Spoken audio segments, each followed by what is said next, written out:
আসসালামু আলাইকুম।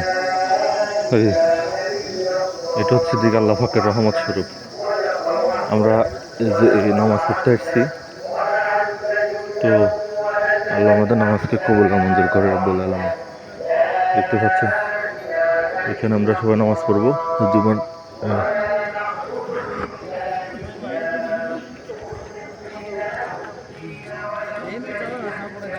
এখানে নামাজ পড়বো সবাই। এখানে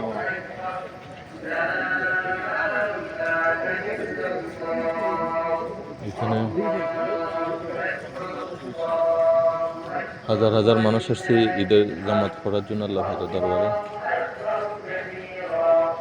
আল্লাহ আমাদের নামাজ কবুল আর মঞ্জুর করে।